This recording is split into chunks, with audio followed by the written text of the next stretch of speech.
ಕಿತ್ತೂರು ಕ್ಷೇತ್ರದ ಜನರ ಆರೋಗ್ಯದ ದೃಷ್ಟಿಯಿಂದ ಕಿತ್ತೂರು ಕ್ಷೇತ್ರದ 5 ಕಡೆಗಳಲ್ಲಿ 55 ಲಕ್ಷ ರೂಪಾಯಿ ವೆಚ್ಚದಲ್ಲಿ ಆಯುಷ್ಮಾನ್ ಆರೋಗ್ಯ ಕೇಂದ್ರ ಕಟ್ಟಡಕ್ಕೆ ಭೂಮಿ ಪೂಜೆ.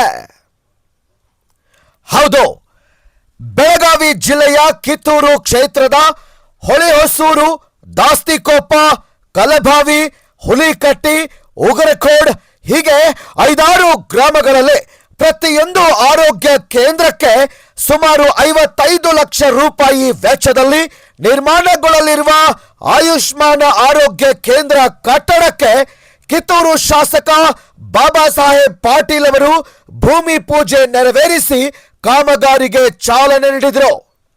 ಕ್ಷೇತ್ರದ ವಿವಿಧ ಗ್ರಾಮಗಳಲ್ಲಿ ಆರೋಗ್ಯ ಸೌಲಭ್ಯಗಳನ್ನು ಮತ್ತಷ್ಟು ಬಲಪಡಿಸುವ ಉದ್ದೇಶದಿಂದ ಈ ಯೋಜನೆಗಳನ್ನು ಅನುಷ್ಠಾನಗೊಳಿಸಲಾಗುತ್ತಿದೆ. ಶಿಕ್ಷಣ, ಆರೋಗ್ಯ, ರಸ್ತೆ ಸೇರಿದಂತೆ ವಿವಿಧ ಅಭಿವೃದ್ಧಿ ಕಾಮಗಾರಿಗಳಿಗೆ ನಿರಂತರವಾಗಿ ಅನುದಾನ ತಂದು ಕ್ಷೇತ್ರವನ್ನ ಮಾದರಿ ಕ್ಷೇತ್ರವನ್ನಾಗಿ ರೂಪಿಸಲು ಶಾಸಕರು ಆದ್ಯತೆ ನೀಡುತ್ತಿದ್ದಾರೆ ಎಂಬ ಅಭಿಪ್ರಾಯ ಸಾರ್ವಜನಿಕ ವಲಯದಲ್ಲಿ ವ್ಯಕ್ತವಾಗುತ್ತಿದೆ. ಇದೇ ಸಂದರ್ಭದಲ್ಲಿ ಮಾಧ್ಯಮದವರ ಜೊತೆ ಮಾತನಾಡಿದ ಕಿತ್ತೂರು ಶಾಸಕ ಬಾಬಾ ಸಾಹೇಬ್ ಪಾಟೀಲ್ ಅವರು, ನನ್ನ ಕ್ಷೇತ್ರದಲ್ಲಿ ಯಾವುದೇ ಅನುದಾನದ ಕೊರತೆ ಇಲ್ಲ. ನಮ್ಮ ಕ್ಷೇತ್ರಕ್ಕೆ ಯಾವ ರೀತಿಯಲ್ಲಿ ಅನುದಾನ ತರಬೇಕು ಎಂಬುದು ನನಗೆ ಗೊತ್ತಿದೆ ಅಂತ ಹೇಳಿದರು. ನನಗೆ ಸಚಿವನಾಗುವ ಆಸೆ ಇಲ್ಲ. ವಿವಿಧ ಇಲಾಖೆಗಳ ಮೂಲಕವೇ ನಮ್ಮ ಕ್ಷೇತ್ರಕ್ಕೆ ಅಗತ್ಯ ಅನುದಾನ ಬರುತ್ತಿದೆ, ಅದೇ ಸಾಕು. ನಾನು ನನ್ನ ಕ್ಷೇತ್ರಕ್ಕೆ ಸೀಮಿತವಾಗಿ ಜನರ ಸೇವೆಗಾಗಿ ಇನ್ನಷ್ಟು ಅಭಿವೃದ್ಧಿ ಕಾಮಗಾರಿಗಳನ್ನು ಕೈಗೊಳ್ಳುತ್ತೇನೆ ಎಂದರು. ಇನ್ನು ಮಾತನಾಡಿದ ಅವರು, ಹೊಸ ಅಭಿವೃದ್ಧಿ ಯೋಜನೆಗಳನ್ನು ಜಾರಿಗೊಳಿಸುವ ಸಂದರ್ಭದಲ್ಲಿ ಕೆಲವೊಮ್ಮೆ ರೈತರ ಜಮೀನು ಕಳೆದುಕೊಳ್ಳುವ ಪರಿಸ್ಥಿತಿ ಎದುರಾಗಬಹುದು. ಆದರೆ ನಮ್ಮ ಸರ್ಕಾರ ಯಾವುದೇ ರೈತರಿಗೆ ಅನ್ಯಾಯ ಅಥವಾ ತೊಂದರೆ ಆಗದಂತೆ ಅಗತ್ಯ ಕ್ರಮ ಕೈಗೊಳ್ಳಲಿದೆ ಎಂದು ಭರವಸೆ ನೀಡಿದರು.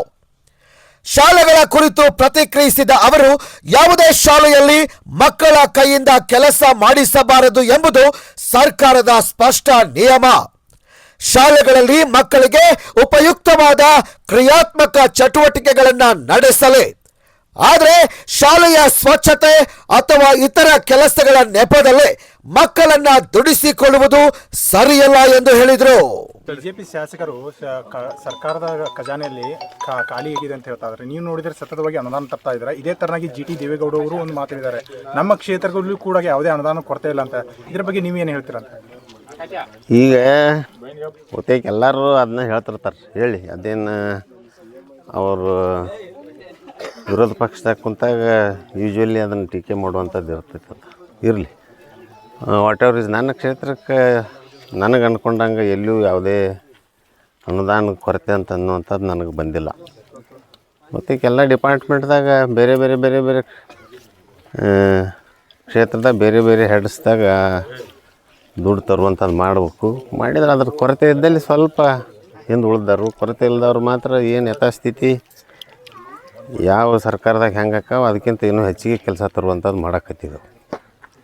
ಬೆಳಗಾವಿಯಲ್ಲಿ ಕೂಡ ಒಂದು ಮಂತ್ರಿ ಸ್ಥಾನ ಕೊಡಬೇಕಂತ ಇದೆ ಸರ್. ಈಗಾಗಲೇ ಸಾಕಷ್ಟು ಜನ ಶಾಸಕರು ಕೂಡ ಹೇಳ್ತಾ ಇದ್ದಾರೆ, ಹೊಸಬರಿಗೆ ಏನಾದರೂ ಅವಕಾಶ ಕೊಟ್ಟರೆ ನಾವು ಕೆಲಸ ಮಾಡ್ತೀವಿ ಅಂತ ಹೇಳ್ತಾ ಇದ್ದಾರೆ. ಇದ್ರ ಬಗ್ಗೆ ನೀವೇನು ಹೇಳ್ತೀರಾ ಅಂತ? ನಿಮಗೇನಾದರೂ ಕೊಡುವಂಥ ಸಂದರ್ಭ ಬಂದರೆ? ನಮಗೆ ಅದ್ರದ್ದೇನು ಅವಶ್ಯಕತೆ ಇಲ್ಲ ಅಂತ ಭಾವಿಸ್ತಾನೆ.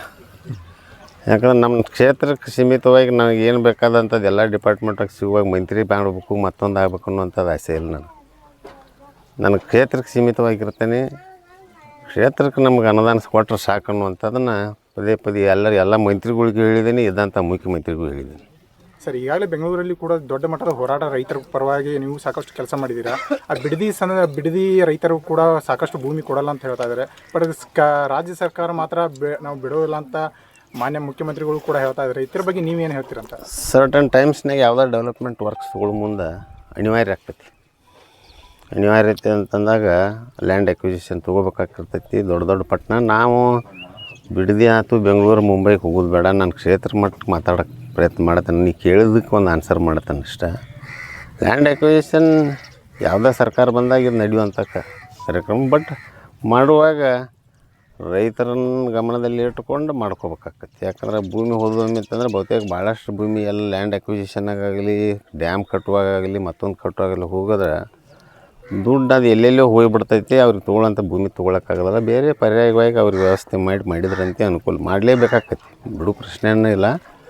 ಬಟ್ ಅವ್ರಿಗೂ ಕೂಡ ತೊಂದರೆ ಆಗದ ರೀತಿಯಾಗಿ ಮಾಡಿದ್ರೆ ಕುಲಕ್ಕೂ ಅನುಕೂಲ ಆಕತಿ, ಅದ್ರ ಜೊತೆ ಇನ್ಫ್ರಾಸ್ಟ್ರಕ್ಚರ್ ಡೆವಲಪ್ಮೆಂಟ್ ಮಾಡೋಕ್ಕೆ ಸಿಟಿಗೂ ಅನುಕೂಲ ಆಕತಿ. ಸರ್, ಕೊನೆಯದಾಗಿ ಈಗ ಶಿಕ್ಷಣಕ್ಕೆ ಸಾಕಷ್ಟು ಒತ್ತು ಕೊಡ್ತಾ ಇದ್ದೀರಾ.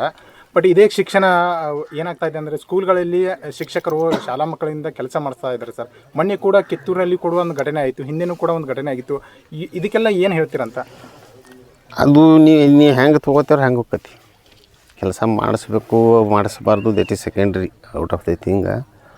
ಬಟ್ ಬೇಸಿಕಲಿ ನೀವು ನೋಡಿದಾಗ ಎಲ್ಲೋ ಒಂದು ಪ್ರಸಂಗದಾಗ ಬಂದಾಗ ಮಾಡಿದ್ರೆ ಅದನ್ನು ಹೈಲೈಟು ಮಾಡಬಾರ್ದು, ಮಾಡಿಸ್ಬಾರ್ದು. ಒಂದನೇದ್ದು ಪ್ರಸಂಗ ಬಂದಾಗ ಮಾಡಿಸಿದ್ರೆ ಏನು ತಪ್ಪಿಲ್ಲ. ನಮ್ಮ ಮಕ್ಕಳು ಕಲಿಬೇಕಾಕೈತಿ ಸರ್ಟನ್ ಥಿಂಗ್ಸ್, ಡಿಸಿಪ್ಲಿನ್ ಅಂತ ಮನ್ಯಾಗೂ ನಾವು ಕಲಿಸ್ಬೇಕಾಕೈತಿ, ಶಾಲ್ಯಾಗೂ ಕಲಿಸ್ಬೇಕಾಕೈತಿ. ಏನೊಂದು ಸ್ವಚ್ಛತಾ ಕಾರ್ಯಕ್ರಮ ಇರಲಿ, ಮತ್ತೊಂದಿರಲಿ, ಮಗದೊಂದಿರಲಿ. ಸರ್ಕಾರದ ನೀತಿ ಏನೈತಿ ಮಾಡಿಸ್ಬಾರ್ದು ಅನ್ನುವಂಥದ್ದು ಐತಿ. ಬಟ್ ಆ್ಯಸ್ ಅ ಪೇರೆಂಟ್, ಒಬ್ಬ ಪಾಲಕರಾಗಿ ನಮ್ಮ ಮಕ್ಕಳಿಗೆ ಏನು ಕಲಿಸ್ಬೇಕು, ಬರೀ ಶಿಕ್ಷಣ ಒಂದೇ ಕಲಿಸೋದಿರೋದಿಲ್ಲ, ಶಾಲ್ಯಾಗ ಎಲ್ಲ ಕಲಿಸೋದಿರುತ್ತೆ. ಶಿಸ್ತು ಕಲಿಸ್ಬೇಕು, ಅದ್ರ ಜೊತೆ ಸಂಸ್ಕಾರನೂ ಕೊಡಬೇಕು. ಅಂಥವು ಬಂದಂಗೆ ಮಾಡಿದ್ರೆ ಅದೇನು ದೊಡ್ಡ ಇಶ್ಯೂ ಅಲ್ಲ. ಬಟ್ ಅದರ ಅನುಗುಣವಾಗಿ ಮಾಡಿಸುವಂಥವ್ನು ಮಾತ್ರ ಹುಡುಗರ ಕಡೆಯಿಂದ ಮಾಡಿಸ್ದಂಥವ್ನು ಮಾಡಿಸ್ಬೇಕು. ಈಗ ಸ್ವಚ್ಛತೆ ಮಾಡೋದಂತ ಹೋಗಿ ಅವ್ರನ್ನ ಟಾಯ್ಲೆಟ್ ಕ್ಲೀನ್ ಮಾಡಿಸೋದು ಅಂಥವು ಇಂಥವು ಮಾಡಿಸ್ಬಾರ್ದು.